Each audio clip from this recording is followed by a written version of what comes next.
जय श्री महाकाल। स्वागत करती हूँ आपका अपने YouTube चैनल ज्योतिष की बात पूजा के साथ। आज का जो विषय है वो है शनि का राशि परिवर्तन। शनि की अगर वर्तमान की मैं बात करूं तो शनि अभी वर्तमान राशि है उनकी कुंभ राशि।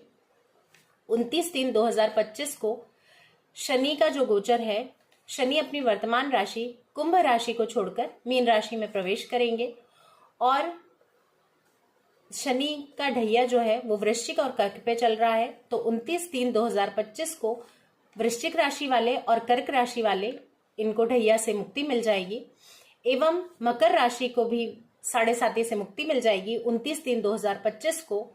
और कुंभ राशि पर 7.5 रहेगी। कुंभ राशि पर जो 7.5 है वो उतरती 7.5 है। मीन राशि पर मध्य 7.5 है और मैं मेष की बात करूं तो उस पर चढ़ती 7.5 है। तो मेष राशि पर प्रथम चरण है 7.5 का। अब 7.5 में परेशानियां क्या आती हैं? 7.5 क्या सबको ही बर्बाद कर देती है या 7.5 किसी के किस्मत को बुलंद कर देती है? तो क्या सब होती हैं चीजें, वही मैं आज आपको यहाँ पे बताऊंगी। जब भी 7.5 लगती है व्यक्ति के ऊपर तो काफी लोग डर भी जाते हैं कि भाई 7.5 लगने वाली है, पता नहीं क्या होने वाला है, क्या हो जाएगा। तो देखिए, कभी भी कोई भी ग्रह किसी को ऐसे हाथ पकड़ के तो किसी का बुरा नहीं कर देते। आप ही के जो कर्म बनते हैं, आप ही जो फैसले लेते हैं, आप ही के जो निर्णय होते हैं, उन्हीं की वजह से आपको परेशानियों का सामना करना पड़ता है। निस्संदेह कष्ट 7.5 जो है वो कष्टकारी होती ही है। अब वो ज्यादा कष्टकारी किसके लिए होती है, कम कष्टकारी किसके लिए होती है, या बहुत अच्छा किसके लिए होता है, ये सब हम यहाँ पे चर्चा करेंगे। मैं यहाँ पे आपसे चर्चा करूंगी अभी 2 राशियों की, मेष राशि और मीन राशि को लेकर। और मतलब इनकी जो चर्चा रहेगी वो थोड़ी ज्यादा रहेगी। और जो 2-3 राशियां हैं, जैसे कि वृश्चिक राशि के बारे में भी मैं यहाँ पे आपसे चर्चा करूंगी, सिंह राशि के बारे में भी चर्चा करूंगी और धनु राशि पे भी हम चर्चा करेंगे। जो सिंह राशि है उस पे ढैया रहेगा और धनु पे भी ढैया रहेगा शनि का। तो हम इन राशियों के बारे में यहाँ पे जानेंगे। अब 7.5 किसको ज्यादा परेशान करती है? 7.5 उनको ज्यादा परेशान करती है जिनका चंद्रमा किसी भी तरह से पीड़ित होता है। क्यों? क्योंकि 7.5 हैं, शनि जो है वो चंद्र राशि पे आते हैं। ठीक है, शनि जो है मतलब जो ग्रह हैं वो मन के साथ खेलते हैं। ठीक है, तो अगर आपका चंद्रमा वीक है, अब वीक कैसे? चंद्रमा शनि की युति है या शनि चंद्रमा को दृष्टि संबंध है या शनि किसी चंद्रमा आपके किसी भी तरह पीड़ित हो रहे हैं, तो जो ये आपका समय होता है वो बहुत ज्यादा आपके लिए कष्टप्रद हो जाता है। निसंदेह आपको बहुत सारी परेशानियों का सामना करना पड़ता है। सबसे ज्यादा आपको मानसिक कष्ट दे देते हैं शनि। अब यहाँ पे मैं मेष राशि की बात करूं तो मेष राशि वालों के लिए शनि का जो गोचर है, शनि मेष राशि वालों के लिए लाभेश और दशमेश मतलब कर्मेश और लाभेश इनके स्वामी होकर व्यय भाव में संचरण करेंगे। तो ये क्या इनका जो हमें असर देखने को मिलेगा, वो क्या देखने को मिलेगा मेष राशि वालों के ऊपर कि जहां पे वो जॉब कर रहे हैं, जो उनका कर्म स्थान है, वहां पे उनके साथ राजनीति होने लगेगी। उनके गलत फैसलों की वजह से, मतलब कोई भी जल्दी जल्दी में गलत निर्णय लेने की वजह से, मान लीजिए आपका ऑफिस में नहीं बना कोई चीज, आपके ऑफिस में आपके बॉस से कोई झड़प हो गई, तो उस संबंध में आप जॉब हो सकता है आप छोड़ दें गुस्से में, जल्दी में। तो ये आपको कर्म स्थान पे परेशानियां आएंगी ही आएंगी। और अगर मैं व्यापारियों की बात करूं तो व्यापारियों के साथ भी यही होगा कि जो व्यापारी वर्ग है वो अपना पैसा जल्दी में कहीं पे लगा दे। क्योंकि ये किस लिए हो रहा है? क्योंकि कर्म स्थान और लाभेश, ठीक है, कर्मेश और लाभेश इनके स्वामी होकर व्यय भाव में संचरण करेंगे। तो आपका व्यय अधिक ज्यादा होगा, मतलब आपके पैसे बहुत ज्यादा खर्च होंगे। ये जो संचरण कर रहे हैं, ये जो शनि का गोचर हो रहा है, सबसे ज्यादा जो आपको सामना करना पड़ेगा वो आपको अत्यधिक खर्च की वजह से करना पड़ेगा। ये मेष राशि वालों के लिए होगा। अब ये कब होगा? ये ज्यादा आपको जब देखने को मिलेगा जब आपकी राशि, जब आपका जो चंद्रमा है वो पीड़ित है किसी भी तरह से, शनि चंद्रमा साथ में है, शनि की दृष्टि है, चंद्रमा आपके अगर पीड़ित हैं, राहु से पीड़ित हैं, केतु से पीड़ित हैं, या किसी पापक ग्रह की दृष्टि पड़ रही है उनके ऊपर। हाँ, शनि ज्यादा किसको परेशान नहीं करते हैं, या किसकी शनि की 7.5 किन लोगों को परेशान नहीं करती, वो यहाँ पे पंचम नवम का संबंध है।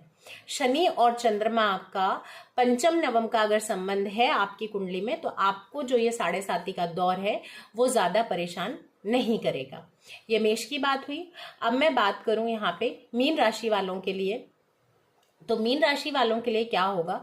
मीन राशि वालों के लिए लाभेश और द्वादशेश, ठीक है, लाभेश और द्वादशेश, द्वादशेश यानी कि व्ययेश, तो व्ययेश और खुद की राशि पे वो संचरण कर रहे हैं। तो इससे क्या होगा कि हमको ये लगता है कि भाई लाभेश है तो हमें लाभ देंगे, नहीं, लाभेश लाभ देंगे ठीक है, लेकिन छठे से छठा का संबंध होता है लाभ भाव का।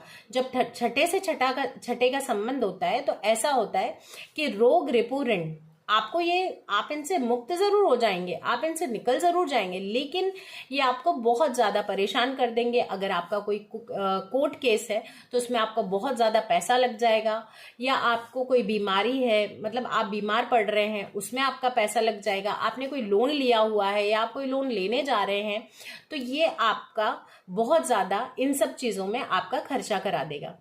तो अगर आपको ऐसा कुछ आपके साथ हो रहा है, क्योंकि देखिए डरने की जरूरत नहीं है, यहाँ पे सिर्फ सावधानी बरतने की जरूरत है, सिर्फ सतर्क रहने की जरूरत है। अगर आप यहाँ पे आप अपने जो भी आप कार्य कर रहे हैं उनको लेकर अगर आप अवेयर हैं, आप समझ रहे हैं, अगर आपको ये चीज पता चल गई है और फिर भी अगर आप नासमझी कर रहे हैं, आप अगर जल्दी जल्दी में कोई निर्णय ले रहे हैं, तो 110% ये जो शनि का गोचर है वो आपको परेशान करेगा ही करेगा।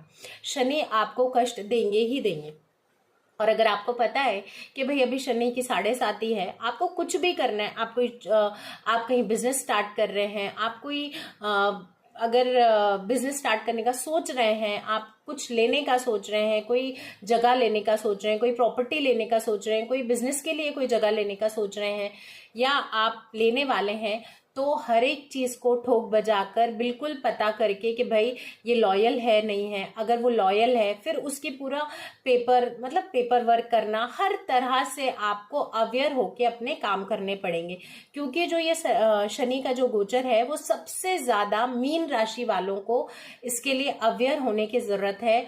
और अवेयर के साथ साथ आपको आपका जो काम करने का तरीका है, आपको ऐसा नहीं बनना है कि आप लेजी हो जाएं, आप काम ना करें, और आप जो काम कर रहे हैं उस पे आप सावधानी ना बरतें। अगर आपने सावधानी नहीं बरती तो ये शनि का गोचर आपको परेशान अवश्य करेगा।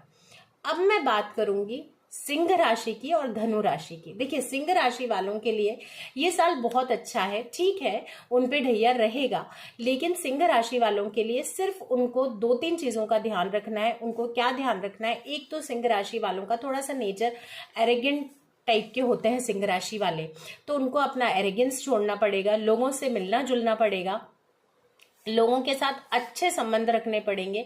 और एक चीज, आपके दाम्पत्य में परेशानी आ सकती है, आपको अपने दाम्पत्य का मतलब अपने पार्टनर को आपको टाइम देना पड़ेगा। ज्यादा से ज्यादा आप अपने पार्टनर को जब टाइम देंगे तो आपका जो ये गोचर है वो भली भांति अच्छे से निकल जाएगा। लेकिन अगर आप अपना एरोगेंस बीच में लाएंगे, आप अपनी जो बॉसीनेस होती है जो लोगों के अंदर, अगर वो आप दिखाएंगे तो आप परेशान हो सकते हैं। तो आप इस चीज का ध्यान रखें कि आपको अपने पार्टनर का ध्यान रखना है, पार्टनर को टाइम देना है, ऑफिस में बॉसीनेस नहीं दिखाना है, घर में भी बॉसीनेस नहीं दिखाना है, एरोगेंट नहीं होना है, एरोगेंस में आके बहुत सी चीजों को खराब नहीं करना है। अगर आप ऐसा कुछ करते हैं तो शनि की जो ढैया है आपके लिए वो ठीक नहीं रहेगी। और अगर आप ये सब चीजें ठीक कर लेते हैं तो शनि का ढैया आपके लिए काफी अच्छा रहेगा। अब मैं बात करूं धनु राशि की, तो धनु राशि के लिए चतुर्थ है, तो चतुर्थ का जो शनि है, जो ढैया है, वो परेशान नहीं करते हैं, वो आपको भूमि भवन वाहन का सुख जरूर दिलाते हैं। क्योंकि शनि को चतुर्थ का कारक कहा गया है, क्षेत्र का कारक कहा गया है। तो हम बात करें तो आपको भूमि भवन वाहन का सुख मिलेगा। बस थोड़ा सा किस चीज का ध्यान रखना है, अपनी माँ का ध्यान रखिएगा। माँ को कोई ना कोई परेशानी आ सकती है, उनको बीमारी हो सकती है, कोई मतलब बीमारी, हेल्थ इश्यूज हो सकते हैं, तो उसका आपको थोड़ा सा ध्यान रखना है। अब जो सबसे आखिरी मैं बात कर रही हूँ, मैं वो वृश्चिक राशि वालों के लिए कर रही हूँ। वृश्चिक राशि वाले अभी ढैया उनकी निकल जाएगी, लेकिन शनि का जो पंचम का जो संबंध बन रहा है वो ठीक नहीं होता। हमको ये लगता है कि पंचम का संबंध ठीक है, लेकिन पंचम का संबंध ठीक नहीं होता। हमें इसको ऐसे समझना है कि भाई अगर हम समझे इस चीज को, इसमें क्या तर्क है वो आप समझिए कि जो पंचम भाव है वो सूर्य का भाव है। सूर्य शनि के नैसर्गिक शत्रु हैं, तो शनि का वहां होने की वजह से पिता पुत्र में अनबन रह सकती है, और आप कुछ ऐसे फैसले ले सकते हैं जो आपको मतलब गलत हो जाए आपके लिए। तो और एक चीज, आपके जो अगर पंचम में शनि है तो उनकी जो तीसरी दृष्टि है वो आपके दाम्पत्य पे पड़ेगी, सातवीं दृष्टि आपके लाभ भाव पे पड़ेगी, 10वीं दृष्टि सेकेंड हाउस पे, सेकेंड हाउस यानी कि कुटुंब का जो भाव होता है उस पे पड़ेगी। तो जहां पे भी शनि दृष्टि डालेंगे वहां से विच्छेद कराते हैं। तो आपको अपने पार्टनर का ध्यान रखना है, पार्टनर को टाइम देना है, पार्टनर से ऐसी कोई बात नहीं बोलनी है जिससे कि आप दोनों के बीच में किसी भी तरह की मिसअंडरस्टैंडिंग हो, ठीक है। तो ये चीज नहीं करनी है। लाभ पे उनकी दृष्टि पड़ रही है तो लाभ से भी वो विच्छेद कराएंगे, और जब दूसरे भाव पे पड़ेगी तो कुटुंब से भी वो विच्छेद कराएंगे, कुटुंब से विच्छेद करवाएंगे, घर परिवार से विच्छेद कराएंगे। तो ये इन सब का आपको सबसे ज्यादा जो ध्यान रखना है वो आपको ये ध्यान रखना है कि आपके जो संबंध हैं वो अपने रिश्तेदारों से तो रखने ही है, लेकिन आपकी वाइफ के साथ, आपके हस्बैंड के साथ, आपके पार्टनर के साथ आपके रिश्ते बहुत अच्छे होने चाहिए। आपके पिता के साथ आपके रिश्ते बहुत अच्छे होने चाहिए। क्यों? क्योंकि सूर्य शनि का यहाँ पे बन रहा है कि पंचम भाव में अगर शनि है तो वो सूर्य का घर है, और सूर्य और शनि नैसर्गिक शत्रु हैं। तो आपको अपने पिता के साथ संबंध अच्छे रखने हैं, और कोई भी आप काम कर रहे हो लाभ से रिलेटेड, तो जहां भी आपको प्रॉफिट हो रहा है बहुत ज्यादा सोच समझ के आपको काम करना है। अगर आप सोच समझ के निर्णय लेते हैं, अपने पार्टनर के साथ अच्छे से आप रिलेशंस रखते हैं, तो आपको ये शनि के गोचर परेशान नहीं करेंगे। अब हमें क्या करना है, देखिए जैसे जैसे अभी मैंने आपको ये चीज बताई 7.5 को लेकर। हाँ, मैंने यहाँ कुंभ की बात इसलिए नहीं की क्योंकि जो कुंभ राशि वाले हैं उनका ये उतरता काल है, मतलब ये उनका आखिरी दौर है 7.5 का।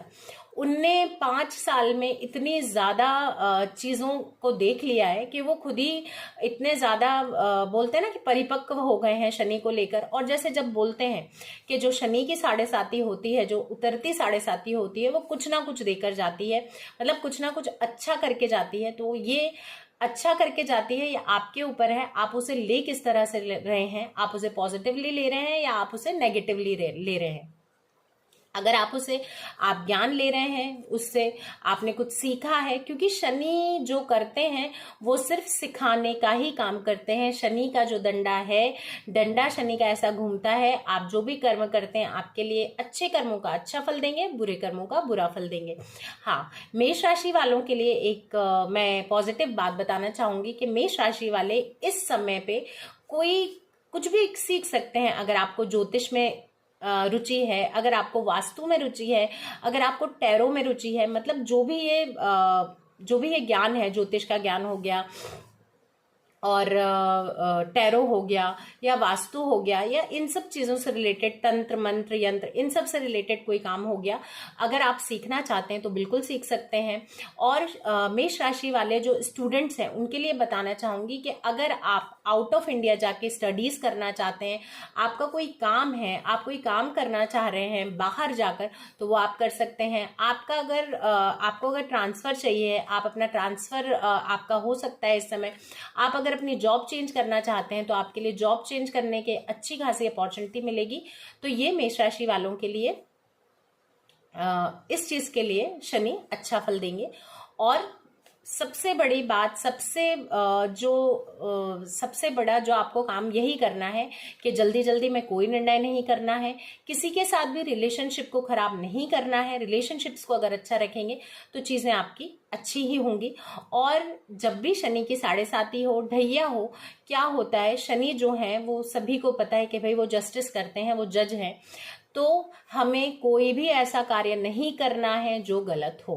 अगर आप गलत करेंगे तो शनि के 7.5 से बिल्कुल भी नहीं बच पाएंगे। और अगर आप इस गोचर में, देखिए इस गोचर में आपको मैंने परेशानियां बता दी, अब इस गोचर से आप निकलेंगे, मतलब जब निकलेंगे तो आपको क्या करना चाहिए कि आपको परेशानियां ना आए, और आप इन परेशानियां आए भी तो इनसे पॉजिटिवली निकले। मैं यहाँ पे एक बात कहना चाहूंगी कि देखिए कई लोग बोलते हैं ना कि नहीं, जीवन में जो होगा वो तो होना ही है, क्या होगा अगर हमें पता भी पड़ गया, होना तो वही है। जरूर होना वही है, बिल्कुल होना है।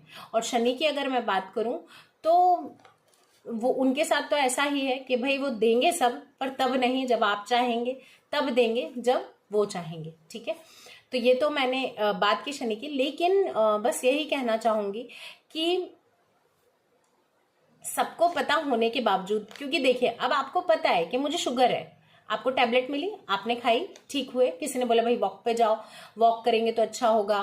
तो ऐसे ही अगर शनि की 7.5 चल रही है, सबसे पहले अपने कर्मों को अच्छा रखना है। वैसे तो हमेशा ही रखना चाहिए, लेकिन आपको पता है तो प्लीज अपने ऐसे कोई काम ना करें जिससे कि आपको शनि की 7.5 परेशान करे।